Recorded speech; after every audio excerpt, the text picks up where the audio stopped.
Bienvenue à tous. Les institutions ayant fait la fierté du Bénin au lendemain de la conférence des forces vives de la nation et inspiré bien des États de la sous-région, elles n'existeraient pour le grand nombre que de noms. Chaque année qui passe révélerait des institutions aux ordres, des institutions soumises. On parle de vassalisation, l'expression depuis peu en vogue. Le principe de la séparation de pouvoir, jalousement préservé, serait désormais en sursis autant que la liberté d'expression, la liberté d'association et la pluralité d'opinion. 100% Bénin, mesdames, messieurs, vous l'avez sans doute compris, le numéro du jour se veut la suite logique du numéro précédent. Un professionnel des médias, un acteur politique pour mener le débat en notre compagnie. Et ce sera autour du thème « Les fondamentaux de la conférence des forces vives de la nation au Bénin, de véritables loques 28 ans après, avant de retrouver nos invités pour les analyses qui s'imposent. Place à la revue de presse.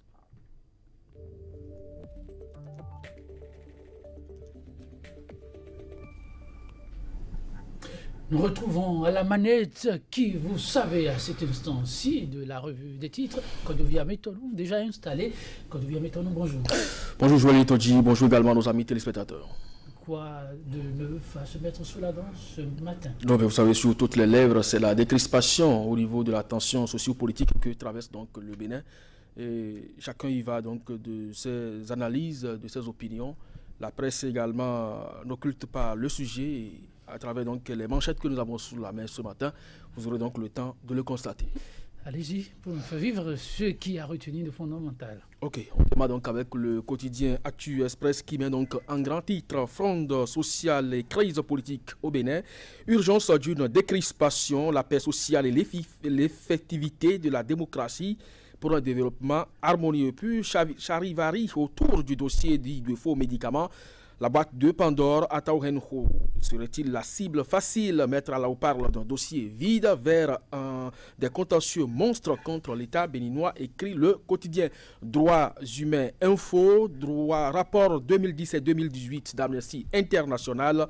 Le Bénin, liberté publique en danger, puis multiplication des crimes rituels dans le pays. L'association des femmes avocates s'indigne et condamne la boussole. Après des échecs de négociation, le gouvernement déclare les grèves illégales. L'exécutif s'érige en juge administratif. Les réactions de Amoussou, Michel Adjaka et autres. La roue tourne selon Naomi Azaria, ancienne ministre de Boni Yahi. Quotidien, la dépêche, décision du Conseil des ministres du 28 février.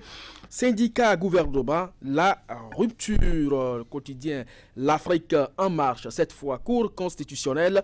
La rupture en difficulté pour remplacer Dato et puis restitution des défalcations en 2014 et menace de radiation des travailleurs en 2018.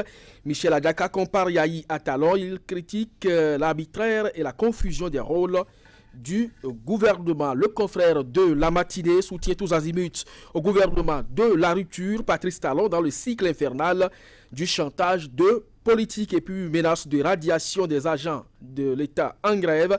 Le gouvernement Talon entre intimidation et pression sociale. Le nouvel observateur soupçonné d'avoir trahi l'idéologie de la nouvelle conscience, Constantin Amoussou, interpelle Irénée Koupaki. Matin libre. Dossier FNM protégé par l'ordre des experts comptables, une grosse débitrice en liberté et puis face à la détermination des grévistes, Talon sur le point de capituler. Chat d'arrêt, le combat sera mené, l'UNSTB dans les rues mardi prochain.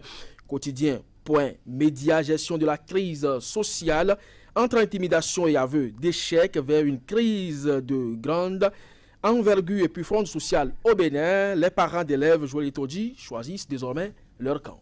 Merci Kodovi. À Métolon, les parents d'élèves choisissent leur camp. J'ai envie de faire mon arrêt là, mais je commence par tout autre sujet comme c'est de coutume les vendredis, un peu du social. Droits humains à sa une, multiplication de crimes rituels au Bénin. L'association des femmes avocates s'indigne et condamne. Oui, c'est tout à fait logique, Joël Todji.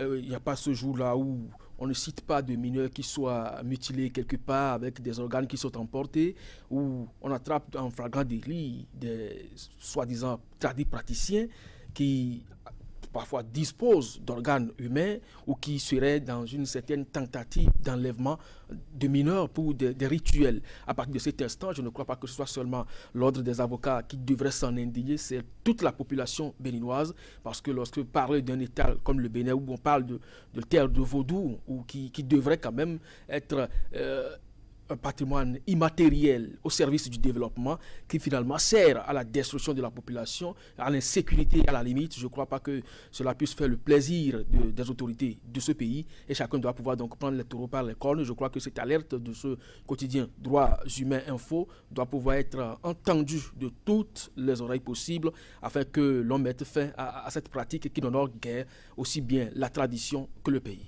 Oui, je reviens maintenant sur la préoccupation de l'éducation et les enjeux de taille. Ce sont les parents d'élèves qui donnent finalement de la voix. Oui, le point média. Oui, ils choisissent le camp. Je ne crois pas que les parents d'élèves puissent permettre que les enseignants soient en grève soient radiés et ils ne voudront pas non plus que les enfants soient à la maison parce que ils ont payé la scolarité à leurs enfants, c'est pour qu'ils aillent à l'école pour recevoir l'enseignement nécessaire. Maintenant, lorsque le bras de fer entre l'exécutif et les enseignants grévistes, surtout dans le monde éducatif, doit conduire à une année blanche alors que les calendriers des examens sont déjà affichés, je crois que c'est tout de même responsable de la part des parents d'élèves de pouvoir donc donner de la voix et de situer les uns et les autres sur leur engagement envers le système éducatif. Je crois qu'à partir de cet instant, aussi bien le gouvernement que les centrales syndicales doivent faire preuve de concession pour qu'on trouve le juste milieu afin que l'année scolaire ait toute autre couleur sauf la couleur blanche. Merci, Kodovi. Mettons-nous le juste milieu, ça urge. Les premiers examens, c'est pour le mois de mai, déjà. Qui est déjà à nos nez, mesdames, messieurs. On espère que dans très peu de temps, ce sera l'accalmie. Pour l'instant, revue des titres, ce sera tout. On se dit à lundi. Merci pour l'attention. Bienvenue à tous. Les institutions ayant fait la fierté du Bénin au lendemain de la conférence des forces vives de la nation et inspiré bien des États de la sous-région, elles n'existeraient pour le grand nombre que de noms. Chaque année qui passe révélerait des institutions aux ordres, des institutions soumises. On parle par ici de vassalisation. Le principe de la séparation de pouvoir jalousement préservé serait désormais en sursis, autant que la libre expression, la liberté d'association, la pluralité d'opinion. 100% Bénin, mesdames, messieurs, vous l'avez sans doute compris, le numéro du jour se veut la suite logique du numéro précédent. Un professionnel des médias, un acteur politique pour mener le débat du jour en notre compagnie. Ce sera autour du thème « Les fondamentaux de la conférence des forces vives de la nation, de véritables LOC 28 ans après, et que faire ?» Comme promis, nous retrouvons le directeur de la radio Soleil FM au Bénin, Donklam Abalo. Donklam Abalo, bonjour. Bonjour Joël, bonjour à tous les téléspectateurs. Je vous dis d'abord que j'aurai peut-être quelques petits soucis de voix parce que justement une petite grippe me dérange. Donc je souhaite le dire avant que les téléspectateurs le constatent. Et ils le comprendront. Ils le comprendront et merci surtout d'honorer le rendez-vous. C'est toujours un plaisir. En face de vous, comme je l'annonce, c'est un acteur politique. Il n'est plus à présenter. Stanislas Mbouedji, c'est vrai que par ici, ça fait un petit moment. Stanislas Mbouedji, bonjour. Bonjour Joël et bonjour à tous. Bonjour aux téléspectateurs. Vous répondez à leur façon. Conférence des forces vives de la nation, 28 ans déjà. Le temps, qu'est-ce qu'il passe? C'est vite. Mais un événement qui s'est déroulé pratiquement dans l'anonymat. Stanislas Mbouedji, le débat, on l'a entamé ici avec Donklam Abalo. Lui, hier, s'en est offusqué, mais les acteurs politiques, visiblement non. Vous êtes l'un de ceux-là. On voudrait quand même savoir. Conférence des forces vives de la nation, 28 ans après, bon pour la poubelle? Vous faites bien de poser la question et normalement nous devrions travailler à pérenniser l'esprit de la conférence dans la tête des dirigeants. Mais il se fait que depuis 90, ceux qui ont pris la gestion du pays étaient des halogènes qui ne s'y connaissaient pas. Et donc la préservation des acquis n'est pas forcément une priorité pour ceux-là. tout le monde sait que un peuple qui oublie son histoire est condamné à le revivre. Il y a condamné à le revivre. À le revivre, oui. Tout peuple qui oublie son histoire, oublie son passé, donc, parce que dans l'histoire, dans le passé, il y a forcément des événements tragiques qui se sont, comment dirais-je, qui se sont posés au pays. Si on oublie ça, eh bien, on va le revivre. On va le revivre pourquoi? Parce que les mêmes causes qui ont produit ces événements dramatiques hier vont revenir et personne ne va s'en apercevoir pour dire attention, vous allez traverser le Rubicon et il ne faut pas le faire. Aujourd'hui, nous n'avons pas le sentiment que ceux qui sont là ont ces choses à cœur. Et vous avez, par exemple, la question de séparation des pouvoirs. C'est une question qui n'est pas totalement réglée dans la tête de ceux qui sont là. Parce que n'ayant pas vécu la conférence, n'ayant pas compris pourquoi on est allé à la conférence, la séparation des pouvoirs est une question fondamentale qui devrait nous amener à enraciner davantage la démocratie, consolider les piliers et permettre à ce que chaque pouvoir puisse jouer convenablement son rôle. Nous n'avons pas le sentiment que ceux qui sont là aient ça comme préoccupation. Mieux, vous allez constater que tous ceux qui arrivent au pouvoir n'ont pas toujours creusé pour penser les actions avant de les porter sur la place publique. Nous l'avons observé un peu. Bon, ça c'est pas trop aggravé sous Kérékou, mais autant de Soglo on l'a vu, Kérékou 2 on l'a vu également, mais sous Yahi nous l'avons vu. Et là encore, nous sommes en train de constater que les acteurs sont là.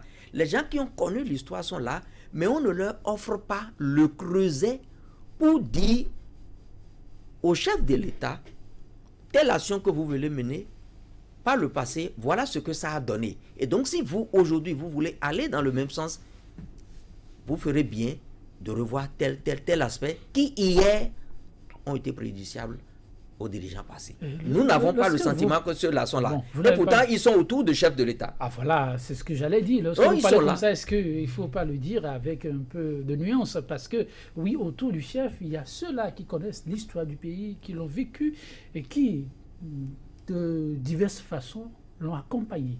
Ils l'ont accompagné, mais le creuset dont je parle, oui, ça n'existe pas. Et vous avez des gens qui sont éclairés, qui sont là, mais ils ne sont pas ensemble, ils ne parlent pas d'une même voix. Vous avez quelques-uns qui sont à la périphérie, mais ils n'influencent pas les décisions du gouvernement. Du coup, ils sont là, mais ils ne servent à rien. Ça a été une constance que nous avons observée depuis 1990 jusqu'à ce jour. Et voilà autant de choses que la rupture devrait nous amener à se départir. Et si on ne le fait pas, ne soyez pas surpris que les années à venir, qu'on ressasse les mêmes choses, mais que rien ne bouge. Donc, Lamabalo, faudrait-il vraiment rectifier le tir? Stanislas Mbedji a l'impression que tant qu'on ne va pas prendre en compte ce qu'il considère comme un maillot essentiel de cette conférence, le principe de la séparation des pouvoirs. Au niveau des institutions, on parlera longtemps, mais les mêmes causes risquent finalement de produire les mêmes effets. Alors, je suis heureux que vous ayez invité en face de moi un acteur politique. Et je ne vais pas rater l'occasion, n'est-ce pas, de le regarder en face et de lui dire que si nous en sommes là aujourd'hui, c'est l'échec de la classe politique. C'est leur échec. C'est l'échec de tous les acteurs politiques qui ont conduit ce pays depuis 1990 jusqu'à nos jours. D'abord eux. C'est d'abord eux, puisqu'aucun parti politique n'a pu produire un président de la République depuis 1990. Et vous retrouvez des acteurs politiques qui vont se greffer à d'autres acteurs qui prennent le pouvoir, et ce sont ces mêmes acteurs politiques, dans des calculs politiques, qui refusent de dire la vérité à ceux qui prennent le pouvoir. Donc aujourd'hui, aucun acteur politique ne peut responsabiliser qui que ce soit par rapport à la situation politique de notre pays. C'est leur échec. Monsieur Stanislas Mbedji, c'est votre échec en tant qu'acteur politique. Et ça, ne pas vous le dire serait ne pas vous rendre service. Je le dis pourquoi? Je le dis simplement parce que comme je vous l'ai rappelé, depuis 90, donc, aucun acteur politique n'a pris le pouvoir. Mais vous vous rendrez compte que autour de ceux qui prennent le pouvoir, qu'ils soient opérateurs économiques ou qu'ils viennent de nulle part, qu'ils viennent ex nihilo, les acteurs politiques qui sont autour s'arrangent toujours pour défendre leurs intérêts. Parce que pour eux, il s'agit justement d'une lutte d'intérêts. Et lorsque les gens se mettent à défendre des intérêts particuliers, vous comprenez que l'intérêt général n'est plus une priorité. Et c'est cela que nous remarquons, c'est cela que nous continuons à remarquer jusqu'à présent. Alors, dans un environnement pareil, vous voulez que les principes fondamentaux de la démocratie soient respectés comment? Vous voulez que les piliers de la démocratie soient respectés comment? Nous parlons de la séparation des pouvoirs. Mais vous constaterez que dans notre démocratie, l'exécutif est le pouvoir le plus important, le plus fort. Et l'exécutif arrive à en imposer aux autres pouvoirs parce qu'il y a l'argent. Lorsque c'est l'exécutif qui met à votre disposition votre budget de fonctionnement, je prends l'exemple de la Haute Autorité de l'audiovisuel et de la communication, je prends même l'exemple de toutes les institutions, c'est le ministère des Finances qui met à votre disposition les moyens pour que vous fonctionnez. Donc à partir de cet instant, il y a toujours une pression qui se fait. Puisque si vous n'êtes pas, n'est-ce pas, à la solde, eh bien, on ne vous donnera pas les moyens de fonctionner. Et donc, dans un système pareil, je crois que tout le monde est coupable, mais à commencer par les acteurs politiques. Je ne sais pas si ça va changer. Je ne sais pas. Parce que le pouvoir actuel qui est là nous avait dit également que le chef de l'État avait un pouvoir trop fort et que le président Patrice Talon aspirait à la magistrature suprême pour réduire la force du président de la République, donc la puissance de l'institution du président de la République. Mais vous constatez que c'est totalement le contraire. Aujourd'hui, le président s'est rendu compte de la puissance de son pouvoir et il l'exerce totalement. Nous n'avons pas avancé depuis février 90 et je ne sais pas si il y a de l'espoir, mais si les acteurs politiques ne font pas le travail comme on aurait souhaité, si les acteurs politiques ne changent pas de comportement, eh bien d'autres acteurs prendront le relais pour que le Bénin puisse aller de l'avant. Il faut faire attention à ce genre de discours parce que c'est ce genre de discours aussi que nous avons tenu et qui a toujours fait le lit aux intrus qui viennent pour ravir la vedette. Quel genre de discours? C'est-à-dire dire que... Vis-à-vis que vous, acteurs politiques... Lorsque, vous voyez, soyons responsables dans notre marche vers le développement. Ailleurs, quand vous êtes dans une situation de démocratie, eh bien, il faut tout faire pour que ce soit les acteurs politiques préparés pour la fonction qui soient portés au pouvoir. Si on le fait, c'est tout le pays qui va en bénéficier. Jusque-là, nous n'avons pas réussi à le faire. Pourquoi? Parce que il y a des années qui ont déçu. C'est pourquoi j'aime qu'on fasse la part des choses. Quand quelqu'un a fauté, c'est parce que des années ont fauté. Il y a eu des années qui ont joué à la complaisance, il y a eu des années qui, à un moment donné, sont allées à la compromission. Et je veux constituer la responsabilité. Je me revendique de la classe politique, certes, mais je n'endosse pas, vous voyez, ce manteau que vous avez cousu pour porter à tout le monde. Non. Quand quelqu'un, par le passé, a posé un acte qui n'est pas conforme à ce que vous avez souhaité, indexez la personne, et là, vous n'allez pas faire la généralisation. Parce que à faire chaque fois la généralisation, vous faites le lit à quelqu'un qui surgit de nulle part et qui accède. Et quand c'est quelqu'un qui accède au pouvoir, convenez avec moi que pour lui, c'est que toute la classe politique est à mettre de côté. Et du coup, il pense que c'est à lui de venir avec des idées lumineuses pour faire avancer le pays. Mais là, on se trompe. Honnêtement, est-ce que vous, acteurs politiques aujourd'hui, avez la ferme conviction que le travail qui doit être fait à votre niveau est en train d'être fait pour que le Bénin de demain soit un Bénin dirigé de main de maître par un acteur politique? Alors, avec de jeunes acteurs comme moi, nous sommes en train de préparer une sorte de relève consciente d'acteurs politiques, à même de prendre le développement du pays, à même de dire ce qu'il faut faire. Et par rapport à ça, aujourd'hui, il n'y a plus de doute pour nous. Nous avons constaté que là où nous sommes aujourd'hui, il nous faut une boussole pour le développement de notre pays. Et vous l'avez trouvé déjà? Nous l'avons, le concept existe, la boussole d'un développement conscient et planifié. Ça voudra dire quoi? Ce ne sont pas des incantations. Non, c'est comme à un moment donné, un pays a envisagé un plan Marshall pour sortir le pays de son état. Vous n'êtes pas encore le pays. Attendez, c'est un peu ce qui s'est passé en Chine. À un moment donné, on comparait notre niveau de développement avec celui de la Chine. Mais il s'est avéré à un moment donné la nécessité de rompre avec le passé. Et quelques camarades chinois se sont donné la main et ils ont montré la voie. Aujourd'hui, la Chine, si on ne sait pas faire, la Chine serait la première puissance du monde. Pourquoi? Parce qu'à un moment donné, ils ont imaginé le développement, ils ont conçu les différentes phases d'abord et ils ont su mettre en place tout le mécanisme pour les amener à atteindre cet objectif-là. Je pense qu'aujourd'hui, il est grand temps pour nous, vu notre expérience, notre parcours, de mettre en place un système comme ça. Et nous n'avons pas inventé la roue. Dans notre pays, je crois déjà autour de 99, nous avons eu à l'AFIA 2025. Nous pouvons nous en inspirer et mettre en place les grands axes de notre développement. À charge pour tout président d'aller dans ce sens. C'est un mécanisme qui est susceptible de mise à jour en fonction des contingences du moment. Si nous réussissons à le faire, le président qui vient, il sait que nous avons déjà tracé des priorités. Il n'irait pas chercher ailleurs. Il va se battre pour avoir les ressources nécessaires pour mettre en œuvre les grandes priorités. C'est ce qui nous amène aujourd'hui. C'est intéressant, mais en même temps, cela appelle un consensus. Et justement, qui semble ne plus exister aujourd'hui. Justement, nous devons tout faire pour aller à ce consensus, parce que si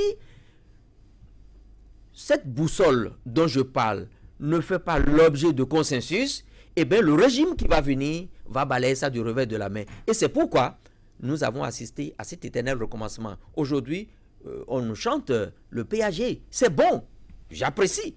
Mais malheureusement, le PAG est bon dans la planification, certes, mais n'a pas reçu l'assentiment de tous les acteurs politiques, toutes tendances confondues. Et donc, ne soyez pas surpris que, à la fin de ce mandat, par exemple, comme ce fut le cas du changement prôné par Yahi et puis refondation après, balayé par celui qui est là maintenant, que un prochain président dise, bon, ben, écoutez, le PAG, moi, je n'ai que faire. Si nous faisons ça, nous serons dans l'éternel recommencement. Ailleurs, lorsqu'on est face à des constances dans la République, eh bien, on prend courageusement une décision. Et nous avons pensé que cette boussole passera par ce que nous avons appelé la loi programme. Le principe de la loi programme, nous le retenons dans la Constitution. Et ce principe de loi programme va dire que périodiquement, nous allons mettre à jour, faire une mise à jour de notre canevas pour le développement. Nous traçons des grandes lignes. D'ici 50 ans, voilà ce que nous voulons pour notre pays. Voilà, en termes d'usine, voilà ce que nous voulons. En termes d'infrastructure, voilà ce que nous voulons. Comme ça, celui qui est là, il sait qu'il n'ira pas dans tous les sens. Il sait qu'il ne va pas s'inventer lui-même des priorités. Le pays, pour se lever, doit avoir des lignes claires. Si l'idéal de cela, d'ici 20, 30, 50 ans, oui, vous serez surpris du niveau de développement de notre pays. Ah oui, il y a un petit si qui compte pour beaucoup, donc la Mabalo. L'idéal de Stanislas Mbidji voudrait appeler une certaine autonomie, une fois encore, des coups de franche au niveau des institutions de la République. Et il faut tenir compte du présent. Le présent, la façon dont ça se présente pour beaucoup d'analystes, n'augure de rien et renvoie plutôt dans l'utopie ces genres de démarches. Aujourd'hui, comment vous, parce que c'est des outils sur lesquels vous travaillez au quotidien, percevez-vous l'atteinte de tels objectifs dans le contexte actuel? Je persiste et je signe que la classe politique a échoué. C'est clair. Malgré sa démonstration. Non, c'est des discours que nous entendons. Il n'y a rien de nouveau. Il n'y a rien de nouveau, c'est des discours. Qui parmi ces acteurs, selon vous, qui parmi selon ces acteurs ont échoué? Il faut les écouter. Il faut les aider. Donnez-moi l'exemple d'un seul pays dans lequel ce que vous dites là a été fait. Où on a fait un programme sur 20-50 ans et que chaque président est venu exercer un pan de ce programme. Dans quel pays ça a été fait? Je viens de vous donner l'exemple de la Chine, par exemple. Oui, bon, ok, la Chine. Oui. Alors, à part la Chine, oui, sur autant de pays dans le monde, dans quel pays avez-vous vu qu'on a établi un programme sur 20-50 ans, je répète, pour que chaque président vienne prendre juste un pan pour le faire. Alors, non, les gens sont élus. Si vous permettez, je vais finir. Pour vous relancer, j'ai la parole, je finis d'abord. Après, vous pouvez prendre la parole. Parce que les gens ont toujours été élus sur un programme de société. Vous pensez que chez nous, c'est véritablement... Non, dans tous les cas de figure, ils présentent un programme de société pour être élu. D'accord? Alors, je veux que mon vis-à-vis s'accorde avec moi sur le fait que la classe politique ait échoué sur ce fait-là. Il faudrait qu'on établisse ce préalable. Je suis d'accord pour la relève, n'est-ce pas? La relève de qualité dont on parle. Mais aujourd'hui, malheureusement pour les acteurs politiques, de plus en plus, vous verrez à la tête des États, des opérateurs économiques. Les exemples existent. Et cela vient confirmer également l'échec de la classe politique. Et pire, pour les acteurs politiques, c'est que pour faire de la politique de nos jours, il faut avoir les moyens. Mais pendant longtemps, les acteurs politiques se sont fait financer par des pouvoirs d'argent, n'est-ce pas? Et aujourd'hui, malheureusement pour eux, ces pouvoirs d'argent se retrouvent maintenant en politique. Et donc, ceux-là ont non seulement envie de prendre la direction des choses, mais ont également les moyens de leur politique. Alors, quand vous avez ce schéma comme ça, la classe politique traditionnelle va disparaître et va mourir totalement. Parce qu'aujourd'hui, la politique ne sera plus l'apanage de quelques-uns. On ne viendra plus nous présenter des professionnels de la politique. Mais on nous présentera des gens qui sont entrés en politique parce qu'ils ont l'argent d'entrer en politique et qui ont la politique de leurs moyens.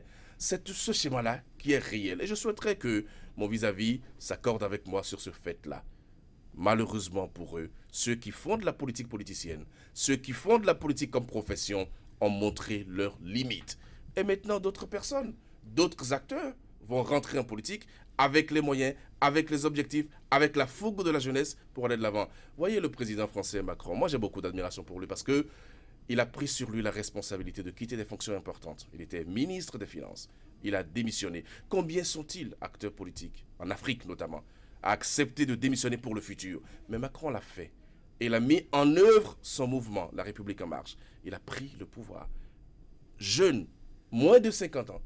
Ils sont combien, acteurs politiques en Afrique? Oui, ils sont combien? Moins de 40. Bon, ils sont combien à le faire? Et donc, nous avons des chefs d'État qui n'ont pas envie de passer la main. Des chefs d'État qui n'ont pas envie de partir. Et les quelques-uns qu'on associe à la gestion du pouvoir ne pensent qu'à leurs propres intérêts.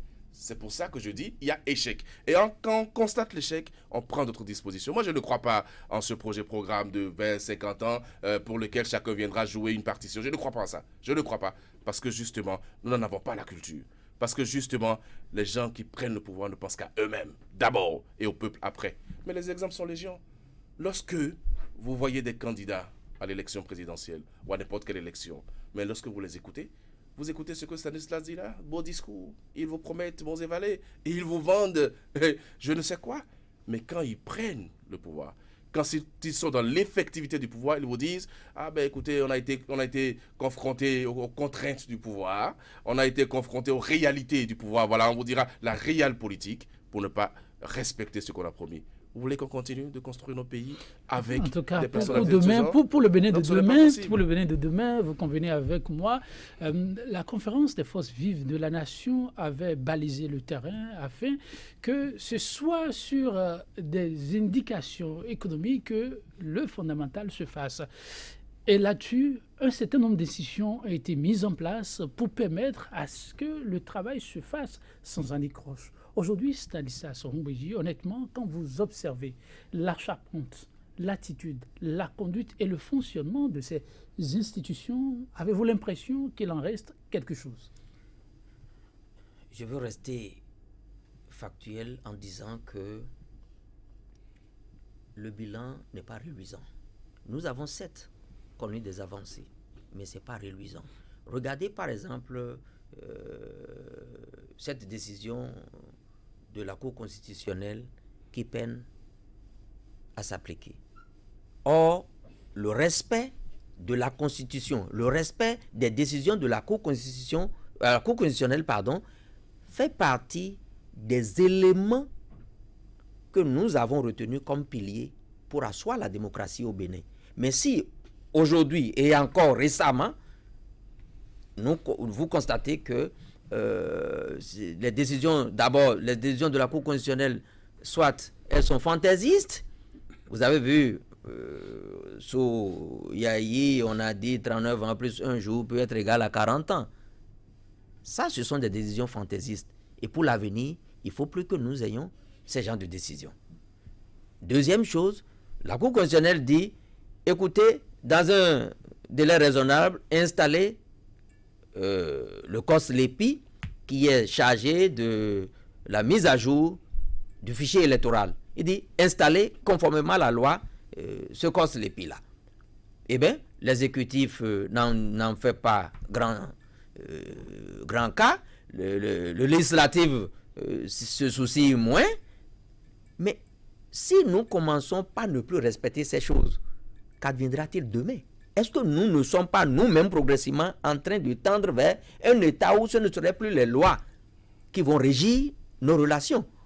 Et c'est là où il y a le danger. Et il faut attirer l'attention des uns et des autres. Et c'est pourquoi, quand il y a des acteurs politiques qui, à des moments donnés, ne font pas ce pourquoi ils sont là, eh bien, il faut les interpeller. Chaque institution que nous avons eue à la sortie de la conférence a un rôle. Et il faut que les responsables, les dirigeants de ces institutions s'approprient l'esprit et le rôle pour lequel ces institutions sont créées. Si celui qui est président de l'Assemblée ne sait pas qu'il a le contrôle de l'action du gouvernement, il a l'édiction des lois, s'il ne sait pas ça, eh bien chaque fois il faut le lui rappeler jusqu'à ce qu'on se dise que ça c'est désormais un acquis. Quiconque viendrait, même s'il est le cousin du président de la République, il sait qu'arrivé là-bas, il doit jouer le rôle de contre-pouvoir. Celui qui est au niveau des institutions, les autres institutions, que ce soit le judiciaire. Vous pensez qu'ils ne savent pas? Est-ce que ils savent? Est-ce que nous voulons construire ou bien nous voulons rester statiques? Ce qu'il faut faire. C'est vous, ça le vous problème. avez demandé tout à l'heure que je vous laisse. Oui, non, je vous... Alors, bon, ok, d'accord, allez-y. Donc, je vous retourne gentiment. D'accord. Alors, vous voyez, si vous faites le constat et que vous êtes pour le progrès, il faut chaque fois rappeler à ceux qui sont là ce à quoi on doit s'attendre quand ils sont aux affaires. Et donc, situer les responsabilités, interpeller qui de droit. Regardez au niveau également de on dit le pouvoir exécutif, le législatif, le judiciaire. Regardez aujourd'hui ce bras de fer inutile que nous observons. À quel niveau? Au niveau judiciaire, le pouvoir judiciaire. Tout le bras de fer que nous observons qui paralyse le pays. Si nous observons ces choses... Chacun dit avoir raison avec cette démonstration. Alors, moi, je veux rester factuel, comme je l'ai dit. Mettons les faits là.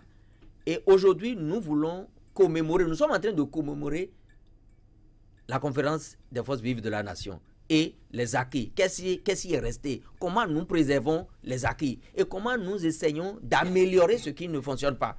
C'est ça l'objectif du jeu. Et donc, en faisant le bilan, nous constatons que ce n'est pas reluisant. Et donc, pour aider les acteurs à différents niveaux à garder présent à l'esprit, c'est en faisant des moments de commémoration, des moments de réflexion. Nous n'avons pas le sentiment que, par exemple, cette année, on a fait le bilan, on s'est préoccupé de ce qui n'a pas fonctionné et on a pris des résolutions pour corriger le tir. Nous n'avons pas eu ça. Si vous ne m'invitez pas à ce plateau, bon, je ne saurais pas qu'il y a à des moments donnés, même les journalistes qui constituent le quatrième pouvoir, à des moments donnés, n'en font pas grand cas, si ce n'est juste pour faire des titrages et puis ça s'arrête là. Regardez par exemple, l'un des vestiges de cette conférence, le PLM à Lédio, c'est dans un état de délabrement avancé. Et ça ne dit pourtant rien. Alors qu'aujourd'hui, nous parlons du PAG et nous voulons mettre un accent particulier sur le tourisme et autres. Mais qui dit tourisme dit quoi? Le tourisme se nourrit de quoi? Quel est l'essence du tourisme? Il n'y a pas de tourisme s'il n'y a pas de lieu à visiter. Il n'y a pas de tourisme s'il n'y a pas de lieu historique à visiter. J'étais récemment au Ghana, j'ai vu des choses, j'ai vu à Accra comme à Kumasi, comment on entretient les sites touristiques, les lieux qui, à un moment donné de l'histoire, ont permis aux acteurs politiques de jouer un grand rôle. Comment on les conserve? Comment on draine le monde de vers là-bas? La responsabilité collective m'amène à vous demander, mais vous, dans votre posture, on a comme l'impression, vous, oui, en tant qu'acteurs politiques. On a comme l'impression que les acteurs politiques, même sur ces questions, sont vraiment absents. Parce qu'on ne comprend vraiment pas qu'un vestige comme celui-là soit dans cet état. Et les préoccupations des acteurs politiques ne vont souvent pas dans un sens comme celui-là. C'est pourquoi je vous dis tout à l'heure qu'il y a un déficit de creuset politique pour accompagner les dirigeants. Ça existe partout. Ça existe partout, je vous dis. Il manque ça au Bénin.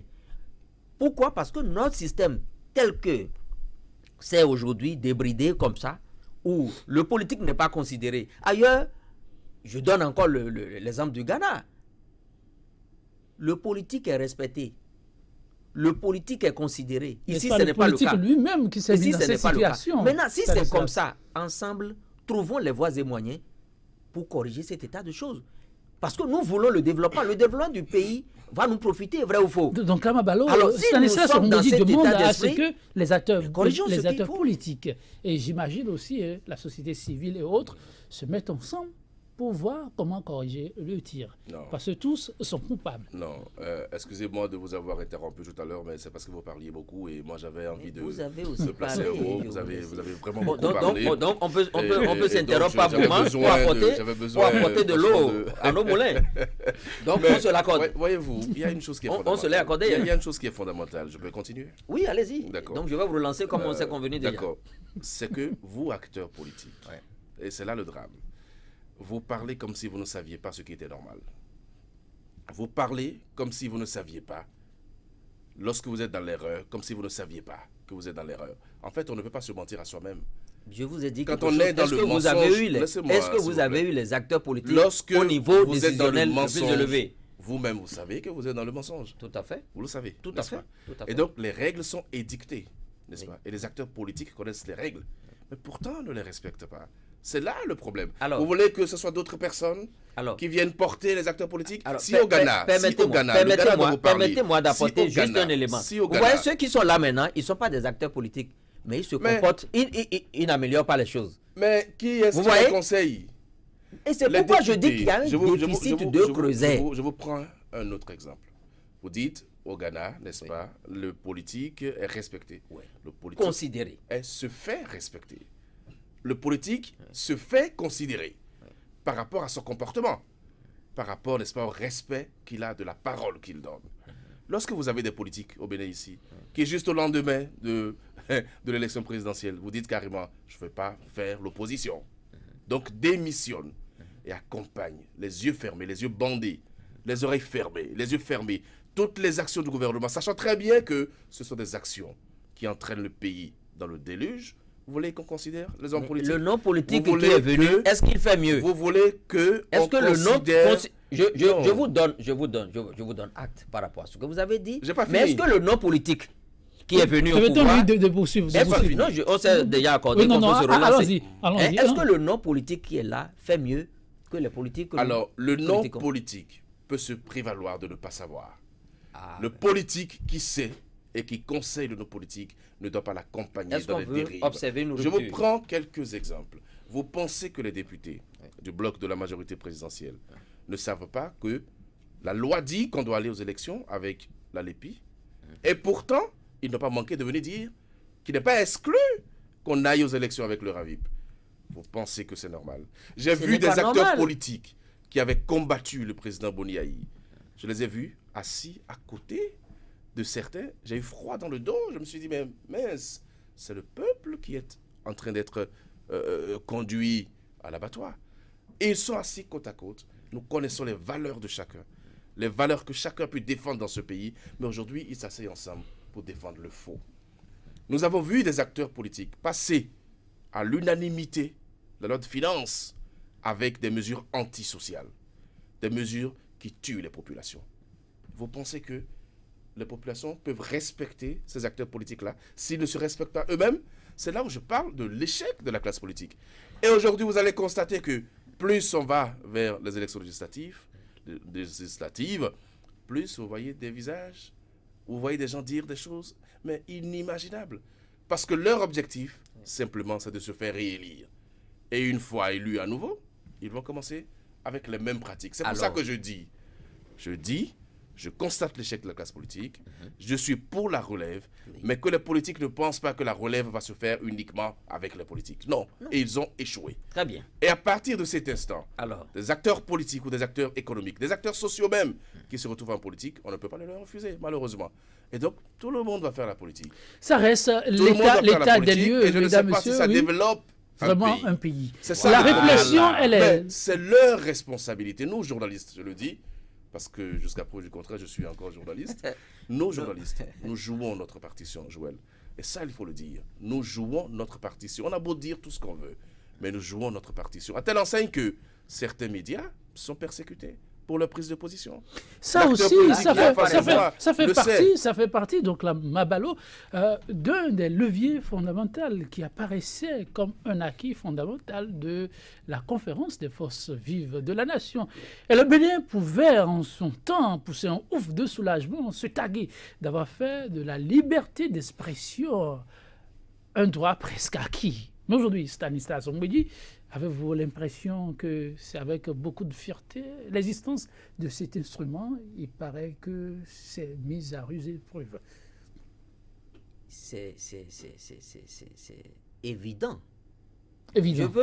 Oui, vous n'inventez pas. C'est dans la réalité. Et c'est pourquoi je dis, le bilan n'est pas reluisant. Et donc, partant de ce constat, les choses qui ne se sont pas bien passées, il faut les identifier et apporter des solutions correctives. Moi, je suis dans cette posture-là. Et je dis, il ne faut pas mettre tout le monde dans le même sac. Quand, à des moments donnés, des acteurs ont fauté, identifiez-les, stigmatisez-les au besoin, mais ne jetez pas l'anathème sur tout le monde.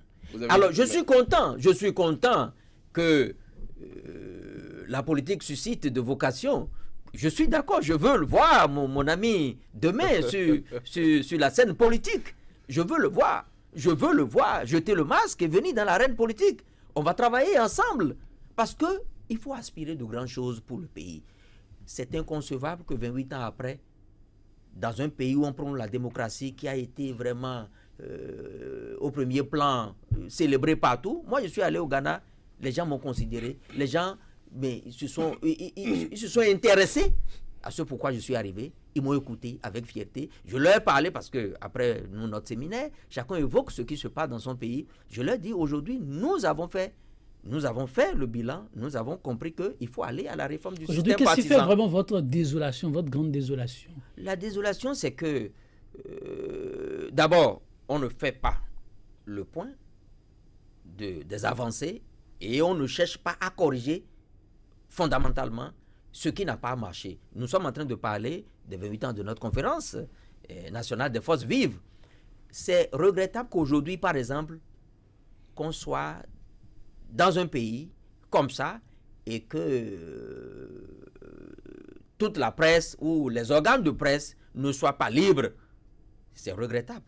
Pour moi, ayant vécu... Vous observez que les organes de presse ne sont pas libres? Oh, les organes de presse, si je le dis, ce n'est pas nouveau, c'est connu. Vous voyez ce qui se passe avec le piratage de la fréquence de Soleil FM où il est le directeur. Ce n'est pas des choses que nous devrions observer encore maintenant, 28 ans après. Pour nous, ça doit être un acquis. Celui qui vient, c'est qu'il ne doit pas s'en prendre aux organes de presse parce que ça participe à la crédibilité de notre démocratie. Donc, on ne doit plus avoir à dire que tel organe souffre de fréquence ou bien non.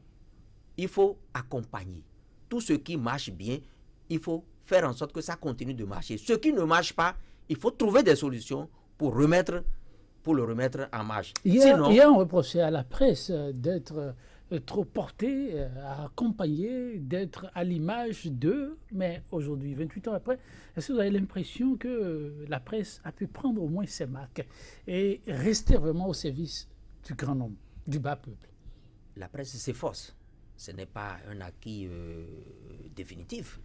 La presse s'efforce et nous connaissons notre problème.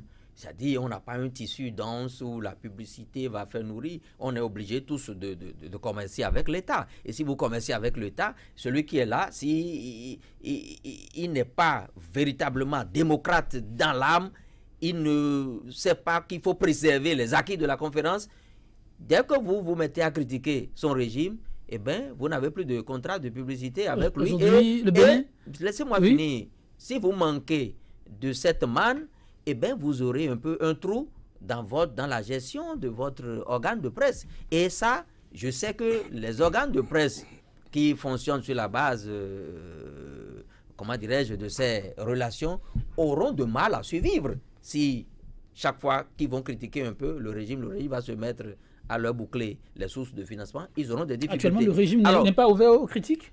Pas totalement. Mais cependant, laissez-moi finir. Je dis, en faisant le point de oui, c'est pas grave. En faisant le point de ce qui n'a pas fonctionné chez nous et ce que nous avons décidé de faire, ça a suscité l'attention de mes camarades ghanéens. Ils ont dit, ah bon, tiens, vous voulez faire quelque chose là-bas par rapport au système partisan? J'ai dit, oui, nous sommes en train de réfléchir. Et nous envisageons faire ce que vous faites déjà, à savoir de grands partis, mais qu'on ne décrète pas. C'est-à-dire, on met les conditions, on revoit les conditions de création, et ça oblige les petits partis à se mettre ensemble pour avoir de grands regroupements. Mieux, nous voulons aller au-delà, en mettant en place un financement public. Ils disent, tiens, ça c'est du nouveau. Nous sommes impatients de savoir. Dès que vous allez le faire... Vous êtes fiers du financement public tel annoncé? Ce serait un pas. C'est pourquoi je veux que les acteurs politiques qui sont à l'Assemblée aujourd'hui ne restent pas à la superficie. Que ce soit un truc qui va nous, une fois encore, nous distinguer. Parce que moi, tous les camarades étaient admiratifs. C'est votre vis-à-vis qui disait tout à l'heure que lorsque l'État se met à éjercer de l'argent, ailleurs l'État le fait. En France, que nous prenons souvent comme modèle, c'est comme ça. Vous savez, vous ne pouvez pas continuer à financer l'activité politique par des mécènes. Les acteurs politiques ne seront pas libres, ils ne pourront pas. C'est-à-dire, chaque fois-ci, pour poser un acte, vous devez aller chercher des mécènes pour vous aider à le faire. Vous ne pouvez pas produire. Donc là, Mabalo, avec votre mission, oui, on va aller écouter. Heureusement, je peux parler. Oui, vous pouvez parler. Parce que, vous savez, les acteurs politiques me surprennent, en fait. Et je suis pour que l'on puisse repenser la politique. En fait, on est d'accord sur ça. Non, repenser la politique, pas de la façon dont vous faites la politique. Non. Il faut introduire en politique la morale et l'éthique. Pour moi, c'est important. Parce que tel que ça se passe, il n'y a pas de morale, il n'y a pas d'éthique, il n'y a rien. Il n'y a rien. Il n'y a que l'hypocrisie collective. Il faut rompre avec ça. Non, oui, il faut repenser les bases de la politique. Sinon, tout le discours... C'est à ça que nous appelons... Non, votre discours ne laisse même pas transparaître ça. Pourquoi je vous le dis? Oui. Vous parlez du piratage d'une radio, n'est-ce pas, des fréquences d'une radio. Les seuls acteurs politiques qui en parlent sont les acteurs politiques de l'opposition. Les seuls acteurs politiques qui en parlent sont les acteurs politiques de l'opposition. Tous les acteurs politiques de la mouvance présidentielle, quand vous les approchez, ils n'en parlent pas. Et ça, c'est Nous sommes allés même donner la parole à un maire de la localité d'implantation de la radio. Et en direct, il n'a pas eu froid aux yeux de dire simplement qu'il n'était même pas informé du piratage de la fréquence. Vous voulez qu'on fasse confiance aux acteurs politiques dans cette situation-là? Et donc, les rares qui parlent sont ceux qui sont de l'opposition. Ça veut dire quoi? Ça veut dire que s'ils étaient de la mouvance, ils n'en parleraient pas. Et pourtant, ils savent qu'on est en train de détruire un acquis fondamental de la démocratie. Donc, félicitez-moi. Donc, parce que vous êtes de l'opposition. Si vous étiez étiez de la mouvance et que vous avez posé la question sur ce plateau, vous n'alliez pas répondre, Joël. Mais nous les connaissons, nous les pratiquons tous les jours. Ils n'allaient pas répondre. Et donc, je dis, repenser la politique en y mettant de la morale, de l'éthique et des convictions. L'intérêt particulier ne saurait être, n'est-ce pas, le modèle en politique. Malheureusement, sous nos cieux dans les pays africains, notamment au Bénin, c'est l'intérêt particulier. À partir du moment où chacun d'eux a son intérêt, eh bien le reste, il s'en fout. Et donc je suis surpris quand on dit qu'on n'a pas besoin de mécènes en politique. Non, je suis désolé. Si les mécènes eux-mêmes décident d'entrer en politique, ils prendront la place des politiques parce que les politiques n'ont pas été sérieux jusque-là. Mais écoutez, la politique, c'est le service à la communauté. C'est le service à la communauté. Est-ce que c'est le cas?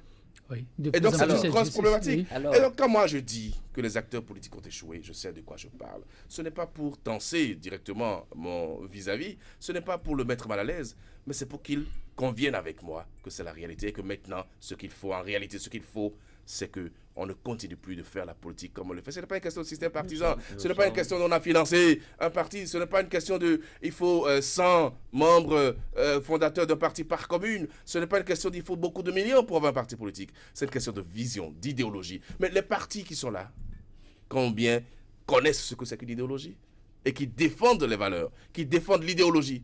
Non, les partis souvent se regroupent autour d'un individu qui y met les moyens et qui fait ce qu'il veut. Et donc, dans un environnement comme ça, vous voulez qu'on fasse confiance aux acteurs politiques? C'est à ça. Juste 2 minutes, on va rapidement. Après, oui. 28 ans après, si nous en sommes encore là, il y a fort à craindre pour l'avenir. Fort à craindre pour l'avenir. L'un des éléments, voilà, qui a fait sourire plus d'un, donner de l'espoir, c'est aussi la liberté d'association. Je vais demander plutôt à Stanislas Rumbouiji, cette liberté d'association aujourd'hui reste-t-il toujours un acquis ou ça reste un élément à conquérir, une fois encore? Malheureusement, ça reste un élément à conquérir, vu un peu les restrictions que nous observons, mais qui, des fois, sont contraires à la Constitution. Heureusement encore que, par moment, la Cour constitutionnelle arrive à nous remettre un peu sur le droit chemin. Encore faudrait-il qu'une fois remis dans le droit chemin, que l'exécutif puisse suivre. Vous avez vu, par exemple, les restrictions qu'on a voulu apporter au mouvement estudiantin. N'eût été la décision de la Cour constitutionnelle, ça n'aurait été la fin des organisations d'étudiants, par exemple. Or, nous savons le rôle que ça peut jouer dans la formation, dans le militantisme que nous voulons pour le pays. De tout temps, nous avons vu les gens manifester, aller à des regroupements sans qu'on veuille les restreindre outre mesure. Heureusement qu'une fois encore, la Cour constitutionnelle a remis les gens sur le. C'est pourquoi je dis, travaillons à ce que ceux qui ont la responsabilité de conduire ces institutions issues de notre conférence nationale continue de rester dans l'esprit. La liberté d'association, donc, la Mabalo, et en même temps votre mot de la fin. Oui, la liberté d'association, la liberté de manifestation et tout le reste, ce sont des libertés qui souffrent dans notre pays. Ça là, il faut le dire. Ce n'est pas ne pas aimer son pays que de le dire, il faut le dire. Ça, je fais une expérience magnifique, n'est-ce pas, de regroupement d'auditeurs en club d'auditeurs de la radio. Mais je sais tout ce que j'entends. Je sais tout ce que j'entends. À la limite, j'entends des menaces. À la limite, j'entends des gens dire, mais pourquoi, au nom de quoi une radio peut avoir des clubs dans chaque commune, dans chaque arrondissement et dans chaque collège? C'est la liberté d'association. On est libre de se regrouper autour d'un instrument et de faire la promotion de ces instruments. Donc les gens n'ont pas encore intégré cela. Et pour moi, c'est important. Mais pour finir, c'est quoi? C'est pour dire que nous avons besoin pour nos pays d'avoir des développeurs à la tête de ce pays-là. Pas forcément des politiques. En tout cas, pas forcément des politiques. Mais des développeurs. Des gens qui ont le sens du développement, du travail bien fait. Des gens qui ont le sens de la reddition des comptes. Des gens qui ne sont pas forcément soutenus par des chapelles politiques, mais des gens qui aiment leur pays et qui pensent au développement de leur pays. J'en aurais fini. Merci. Donc, Mme Balo, votre mot de la fin. 30 secondes, pas plus. Merci pour l'invitation. Je veux pas qu'en sortant de ce plateau, qu'on dise qu'il n'a pas voulu... non, que de nouveaux arrivent dans l'arène politique. Nous sommes libres. Un acteur économique qui veut faire de la politique, qui s'y engage, il sera le bienvenu. Un journaliste qui veut laisser le manteau de journaliste, qui veut faire de la politique, il sera le bienvenu. Mais merci à vous, Stanislas Rumbouiji, donc Lama Balo. Merci également, chers invités. C'est tout pour ce deuxième numéro consacré à la conférence des forces vives de la nation au Bénin qui souffle sa 28e bougie. Cette citation de l'essayiste et peintre anglaise Mary Sarah Newton, avant d'y mettre un thème de tous les sentiments, l'amour, le vrai, le plus divin. C'est le seul qui nous ôte l'égoïsme, véritable handicap au développement collectif. Mesdames, Messieurs, merci d'avoir été des nôtres et que l'amour nous habite au quotidien pour le développement intégral. À très vite.